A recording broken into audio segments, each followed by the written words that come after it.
Сайн байцгаана үзэгчдээ. Нэгдсэн үндэсний байгууллагын цэлжилттэй тэмцэх тухай конвенцийн талуудын 17 баг хурал буюу COP17 хурлыг Тэнгэр телевиз та бүхэндээ шууд амжилан хүргэж байгаа. За яг одоо бид бүхэн оюу толгой компани Доктортой хөгжлийн ерөнхий зөвлөх Ууган Баяртай уулзаад байна. Сайн байна уу та? Сайн байна уу? Тэгэхээр яг COP17 цэлжилттэй тэмцэх тухай хурлын хүрээнд бид бүхэн яг харахгүй уул уурхай сэдвийн талаар ярих хэрэгтэй. Тэгэхээр уул уурхай бол манай Монгол улсад хуулиараа нийгмийн хариуцлагын хүрээнд нөхөн сэргээлтийг хийх ёстой гэдэг зөв байдаг шүү дээ. Тэгэхээр яг оюу толгой компани тухайд нийгмийн хариуцлагын хүрээнд уул уурхай ямар төсөл хөтөлбөрүүдийг хэрэгжүүлж ажиллаж байгаа вэ? Оюу толгой компанийн хувьд үйл ажиллагаа явуулж эхэлсэн цагаасаа эхлээд байгаль орчны манлайллыг бол үзүүлж эхэлж байна. Энд бол уул уурхай нөхөн сэргээлтийн ажлууд орно. Нөхөн сэргээлтийг бол явцын нөхөн сэргээлтийг цаг тухайд нь хийх, заавал одоо уурхайн хаалтыг хүлээхгүйгээр уурхайн үйл ажиллагаанаас хөндөгцөн газрыг нөхөн сэргээх ажлуудыг хийж байна. Мөн компанийн хувьд бол олон улсын зээлдүүлэгч байгууллагуудын одоо байгаль орчин нийгмийн стандартуудыг хэрэгжүүлдэг. Мөн Rio Tinto компани Монгол улсын байгаль орчны стандартуудаас хамгийн одоо чанга стандартыг бол компани дотоод стандарт болгон авч ашигладаг. Тэгээд ингэснээрээ бид Монгол улсад хэрэгжүүлж байгаа зарим нэг байгаль орчны стандартаас илүү одоо хатуу чанга одоо ажлуудыг одоо стандартын дагуу ажлуудыг бол хийдэг гэсэн үг. Тэгээд тухайлбал бид нар үйл ажиллагаа явуулж эхэлсэн цагаасаа нутгийн унган ургамлуудыг одоо тарьж ургуулад энүүгээр нөхөн сэргээлт хийх ажлыг бол 2011 оноос бол хийж эхэлсэн. Тэгээд энд байгалийн ургамлын үржүүлэхийн газар гэж Хамбог зүүн байгуулад жилдээ 100 мянга гаруй одоо тарьж суулгацыг үржүүлээд энүүгээр өөрсдийн одоо нөхөн сэргээлтийг хийсэн. Одоо компанийн хувьд 1800 гаруй га талбайд техникийн нөхөн сэргээлт хийсэн. 700 гаруй га талбайд бол биологийн нөхөн сэргээлтийг хийгээ явж байна. Энээс гадна 2022 онд Монгол улсын ерөнхийлөгчийн санаачилсан Тэбэн мод үндэсний хөдөлгөөнд нэгдэн ороод оюу толгой компани 100 сая мод тарих амлалт авсан. Энэний дагуу ойжуулах ажлууд, ойн салбарыг хөгжүүлэх ажлуудыг бас хийгээд явж байгаа. Бидний хувьд 2024 онд Монгол улсын хэмжээнд хийгдсэн бүх өмнө хийгдсэн цэлжилтийн судалгаануудыг ер нь нэгтгэсэн байдлаар одоо судлах ажлыг бол хийлгэсэн оюу толгой компани зүгээс энэ ажлын хүрээнд Монгол улсын одоо нутаг дэвсгэрийн 79.8 бараг 80% нь ингээд цэлжилт газрын дороотлолд өртөөд байна гэд энэ судалгааны үр дүнгээр бас яг энэ цэлжилт газрын дороотлыг бууруулахад зөвхөн ганц компани, ганц улс энийг бол хийхгүй бид нар бүгдээрээ хамтарч энэ ажлыг хийж ийж энийг бол цэлжилт газрын дороотлыг бууруулах ажлуудыг хийх цаашид улам одоо дороотхоо сэргийлэх ажлуудыг хийнэ гэж. Тэгэхээр энэ дээр бол хамтарч ажлуудыг хийх шаардлагатай гэж харсан байдаг. Уул уурхайн компаниудын хувьд ч гэсэн мэдээж өөрсдийн үйл ажиллагаанаас үүдсэн тодорхой хэмжээний сөргөн нөлөөллүүдийг бол бууруулад явах хэрэгтэй. Дээрээс нь нэмээд бол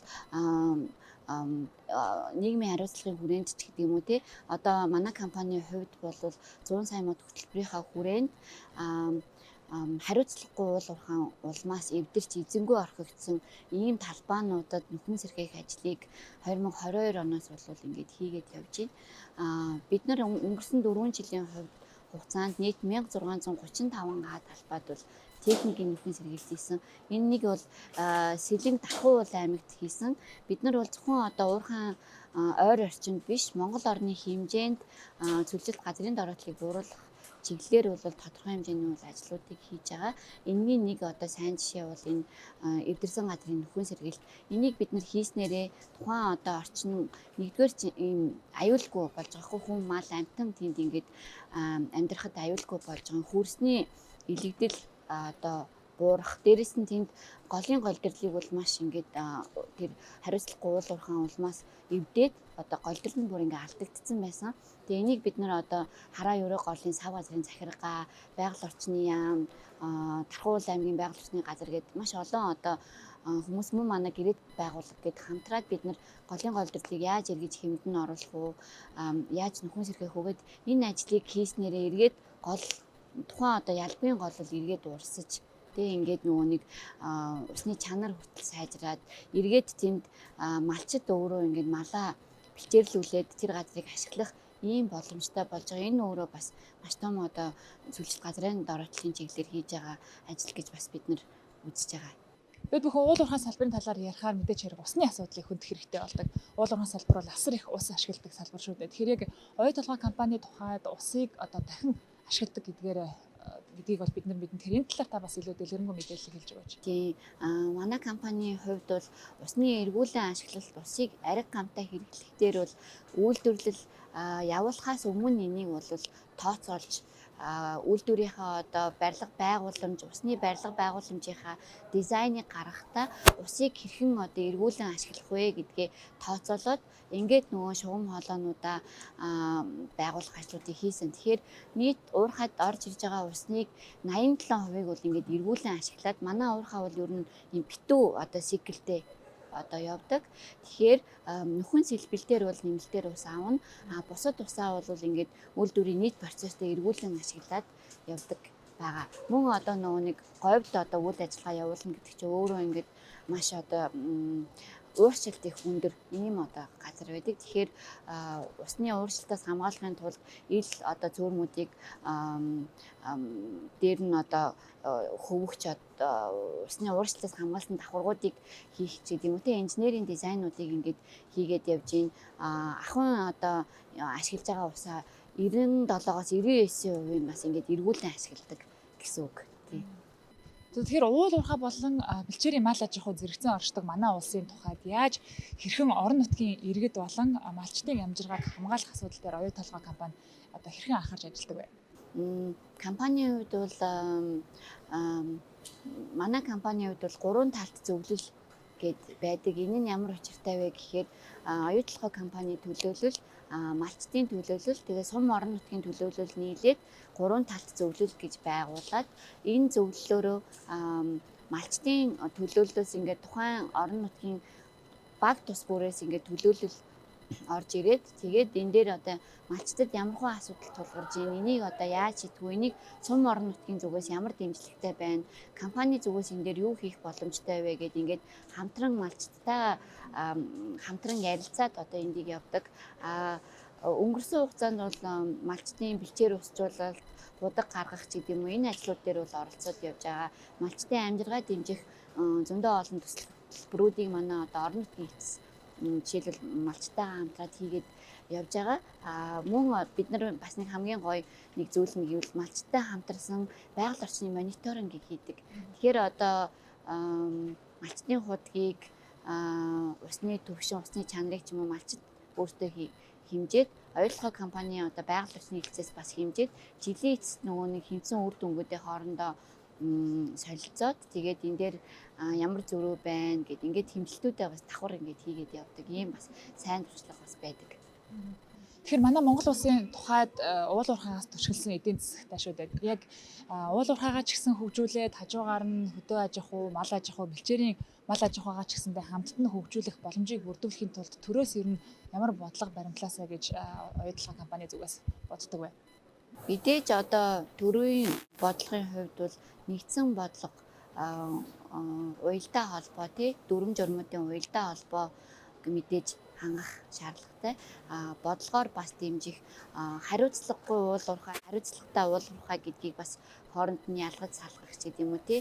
Хэрвээ ямарваа нэгэн газар нь хариуцлагагүйгээр тухайн газрыг хөндөөд ингээд явсан бол тэрийг нь нөхөн сэргээлтийг нь одоо хийлгэх одоо ямар нэгэн буруу зүйл хийсэн бол тэрийг нь зөвтгөх байгаль орчныг сэргээх ажлуудыг нь хийлгэх шаардлагатай. Мөн одоо салбар хоорондын уялдаа холбоо, бодлого журмуудын уялдаа холбоог бол мэдээж хангаад явах нь төрийн үүрэг баг. Тэгээд энийг бас хийгээд явж байгаа. Эцэст нь танаас яг энэ COP17 хурлын хүрээнд ямар зорилттой шийдвэрүүд гараасаа гэсэн хүлээлттэй байгаа вэ? Энэ талаараа бас та хуваалцаач. Тийм. Миний хувьд бол яг хувь хүнийхээ хувьд Монгол улс маань энд өөрсдийнхөө цөлжилт газрын дороотлыг бууруулах чиглэлээр бид нар яг юу хийх шаардлагатай байгаа вэ гэдгээ нэгдүгээрт ингээ хэлэлцэж байна. Тэгээд энэ дээр одоо тодорхой бодиттой саналуудыг гаргаад эндээ хөрөнгө оруулалт авах мөн хамгийн гол нь хамтын ажиллагааг бэхжүүлэх цаашдаа бид нар бусад одоо орнуудын сайн туршлагуудыг өөрсдөө нэвтрүүлэх, бид нар бас хийж байгаа юмнуудаа бусад газруудад үзүүлэх, олон одоо компаниуд нэгдэж ажиллах. Миний нөгөө ярианы хамгийн ихэнд дурддагсанчлан яг энэ зөвлөлт газрын дороотлыг бууруулах чиглэлээр ганцхан компани, ганцхан улс энэ дээр бол ингээд юм хийгээд нэмэргүй гэдгийг нь бол ингээд судалгаагаар гарсан. Тэгэхээр энэ дээр бусад орнуудтай хамтарч бид нар юу хийвэл зүгээр байна? Монгол орны хэмжээнд ямар ажлуудыг хийх үү? Манай компанийн хувьд ч гэсэн яг энэ чиглэлээр үйл ажиллагаа явуулдаг туршлагатай компаниудтай бас холбогдоод цаашдаа хамтран ажиллах чиглэлээр ярилцаад явж байна. Жишээлбэл Хятадд яг энэ зөвлөлт газрын дороотлын чиглэлээр яг үйл ажиллагаа явуулдаг Alien Group гэдэг байна, M-Grass гэдэг юм уу. Яг энэ өвөр Монголд яг зөвлөлт газрын дороотлыг цогцоор нь ингээ шийдсэн сайн туршлагууд байна. Бид нар яаж тэднээс туршлага судлах уу?